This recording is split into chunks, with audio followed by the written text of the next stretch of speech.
प्रिय मित्रों, नमस्कार एवं शुभ प्रभात। दोस्तों, आप लोग सोचते होंगे कि ये पांडे जी रोज़ सवेरे उठ के और अपना समय निकाल के ये भाषणबाजी, ये दुनिया भर के धर्म कर्म की बातें क्यों करते हैं। दोस्तों, आज मैं अपने जीवन का मूल मंत्र बताता हूँ। देखिए दोस्तों, हमारे भारत देश में बहुत सारे लोग ऐसे हैं जो सामान्य परिवार से हैं, ना वो बहुत धनी हैं और ना ही निर्धन हैं। ऐसे सामान्य परिवार में हमारा भी जन्म हुआ था। लेकिन दोस्तों, बचपन से ऐसा कह लें कि ईश्वर ने हमारे ऊपर कृपा किया और हम निकल पड़े अपना रोजी रोटी कमाने के लिए। बहुत सारी कठिनाइयाँ झेलनी पड़ती हैं और झेली, लेकिन मैंने कभी कठिनाइयों को कठिनाई नहीं समझी, अपना कर्तव्य समझ के कार्य करते गए और भगवान के नाम का महत्व समझा और उसी तरह से हम आगे बढ़े। दोस्तों, मेरी एक आदत बनी हुई है, शायद आप लोग नोट किए होंगे, नहीं नोट किए होंगे तो फिर से नोट कर लीजिए।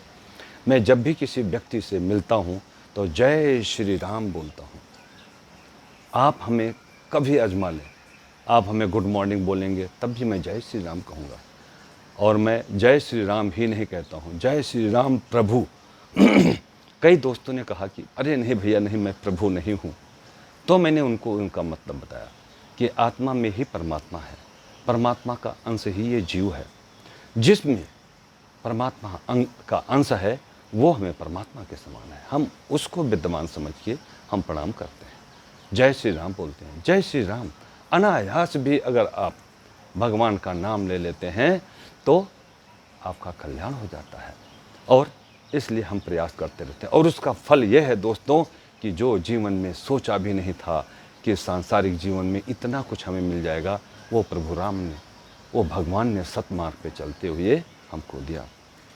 कहते हैं ना, हिंदू धर्म अच्छा कर्म, और जन्म हिंदू धर्म में मिल गया और कर्म अच्छा नहीं किया तो पूरा फल नहीं मिल सकता। दोस्तों, इसके मूल मंत्र हैं।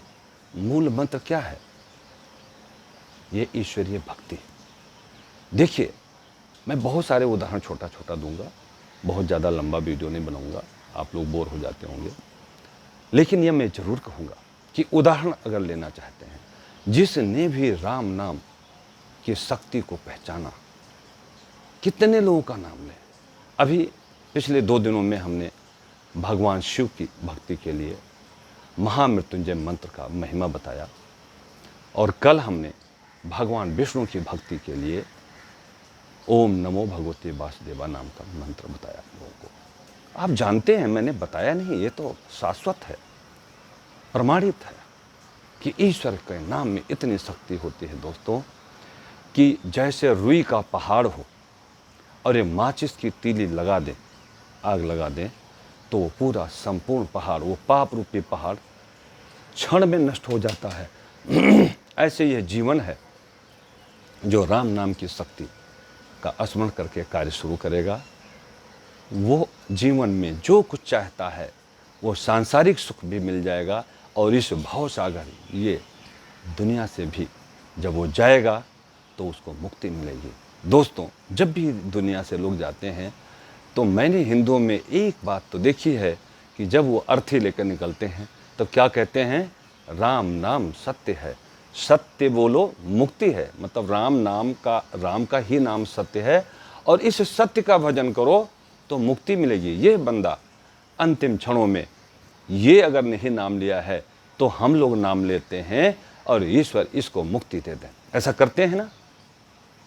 तो दोस्तों, जब भी कोई बच्चा पैदा होता है तो सहसा हिंदू धर्म में काफ़ी लोग ऐसे हैं, चाहे आप हिंदू धर्म को माने ना माने, राम नाम के मंत्र को जपें ना जपें, इसके महत्व को जान पाएँ ना जा पाएँ, लेकिन आपके बीच में ही बहुत सारे ऐसे संत प्रवृत्ति के लोग हैं जो सहसा ये कह देते हैं, अरे भगवान ने आपको पुत्र दिया है, भगवान ने आपको पुत्री दिया है।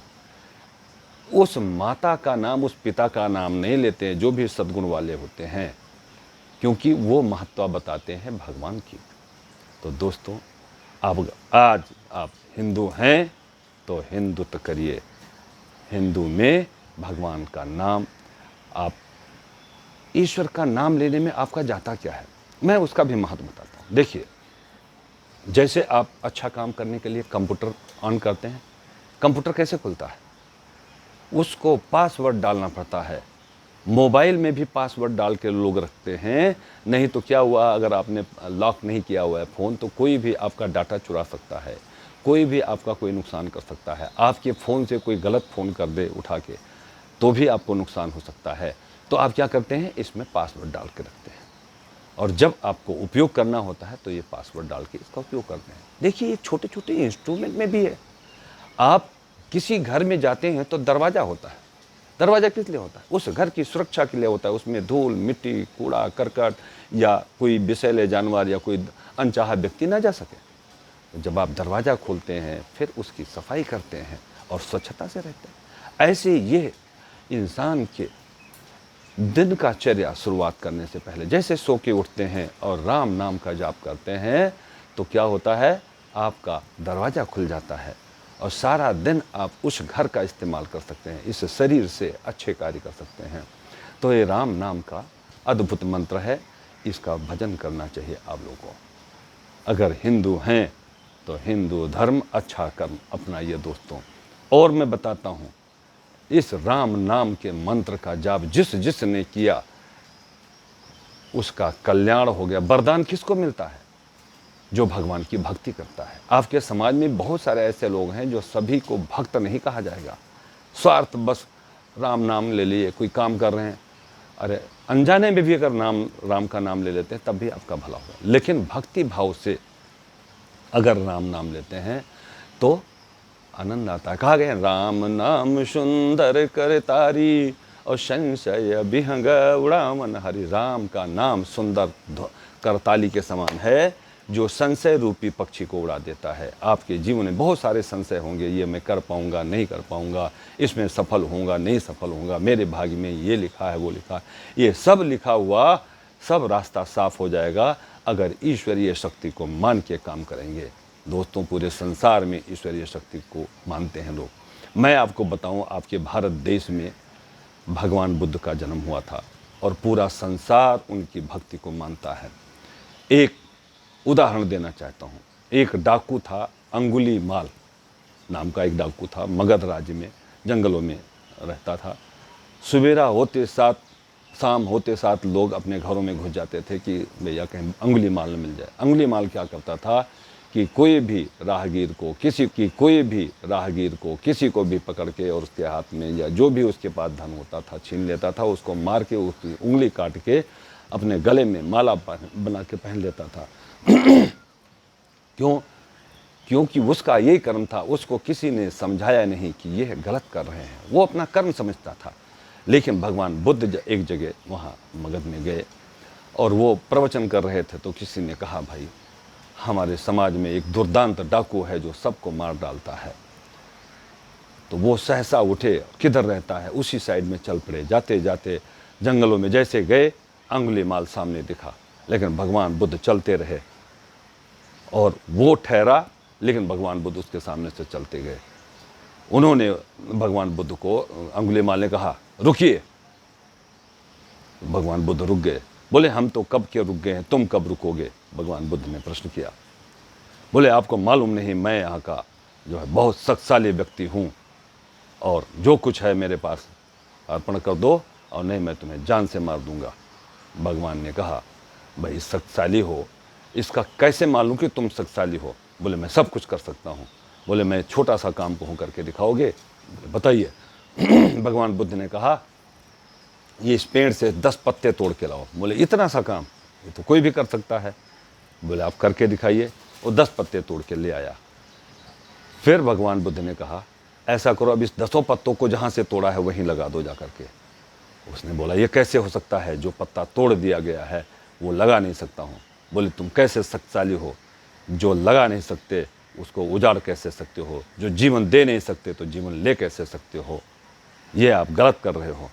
उसको वहीं पे ज्ञान हो गया और दोस्तों, वो अंगुलीमाल डाकू उसी दिन से भगवान का भक्त हो गया और वो अहिंसक ऋषि के नाम से कहलाया। अंगुलीमाल की गुफा देखनी हो तो कभी हमारे साथ चलिए। गोंडा में एक अंगुलीमाल गुफा बनी हुई, अभी भी वो गुफा है जिसमें अंगुलीमाल रहता था। और वहीं पे भगवान बुद्ध ने अपने प्रवचन दिए हैं। वो भी सारी चीज़ें पुरातत्व विभाग ने खुदाई करके वो जो कमरे बने हुए थे जहाँ भगवान बुद्ध के भक्त रहते थे लोग, वो मिला है। और वहाँ पे श्रीलंका के लोग आते हैं और भक्ति करते हैं। वहाँ एक वृक्ष है जिसके नीचे भगवान बुद्ध प्रवचन करते थे। सो दोस्तों, ऐसे एक और बताना चाहता हूँ कि राम नाम में कितनी शक्ति है। उसी दिन से भगवान बुद्ध ने उसको भक्ति दी और बोला राम का नाम लेते रहो, पूरा जीवन आपका सद्गुण में बदल जाएगा। ऐसे एक और ऋषि का नाम बताता हूँ जिसका आप लोग बहुत अच्छी तरह से जानते हैं, लेकिन कई बार हमको बताना पड़ता है और हमको इसलिए बताना पड़ता है कि कुछ लोग जान जान के अनजान हो जाते हैं। तो दोस्तों, जान के जो अनजान होता है उसको कष्ट भोगना पड़ता है। दोस्तों, एक और वाल्मीकि जी का नाम सुना हुआ है। वाल्मीकि जी बहुत बड़े डाकू थे। वो भी राहगीरों को पकड़ के मार देते थे और ब्राह्मणों को तो मारते थे। उनका एक जनेऊ पहने होते थे ब्राह्मण, कई जातियों में जनेऊ पहनते हैं, ब्राह्मण मुख्यतः पहनते हैं, तो वो जनेऊ इकट्ठा करते थे, घड़ा भर जाता था। एक बार भगवान ने साधुओं का रूप धारण करके उनको ज्ञान देने की कोशिश की और उन्होंने ज्ञान दिया। और जब वो लंबी कहानी हो जाएगी, पहले भी बता चुका हूँ, तो वाल्मीकि जी को जब उन्होंने ज्ञान दिया कि ये जो कर्म कर रहे हो ये बुरा कर्म है, बोले हमें ज्ञान ना दो, हमें सारे सामान उतार दो, कमंडल रख दो। उन्होंने बोला अपने घर पे पूछ के आओ जा करके कि ये बहुत बुरा कर्म है, इसका दंड भुगतना पड़ेगा, इसका दुष्प्रभाव पड़ता है जीवन पे, इसका आपको प्रायश्चित करना पड़ेगा। बोला मैं क्यों करूँगा, सबके लिए है। घर वालों से पूछने गया तो सब ने कहा ये पाप है, ये पाप की जो है दंड आपको ही भुगतना पड़ेगा, हम लोग नहीं भुगतेंगे। तब उनको ज्ञान हुआ। उस साधुओं को पेड़ से बांधा हुआ था उनको छोड़ा और उसी दिन से वो भक्त हो गए। कैसे भक्त हुए? फिर उन्होंने बोला मैं करूं क्या, जो हमने जीवन में किया, हमने सारा जीवन लूटपाट किया है, अब मैं इसका कैसे भरपूर करूं। तो संतों ने बताया कि राम का नाम जप करो, तुम्हारा सारा संकट दूर हो जाएगा। तो बोले राम नाम तो मैं जानता ही नहीं हूँ। तब उन्हीं ऋषियों ने कहा कि तुम मारा मारा मारा मारा बोलो। तो देखिए दोस्तों, जब मारा मारा मारा मारा मारा जब मारा मारा बोलते हैं तो रामा रामा आ जाता है। तो क्या कहा गया कि उल्टा नाम जपत जग जाना, वाल्मीकि भयो ब्रह्म समाना। तो राम का नाम की महिमा मैं कितना बताऊं।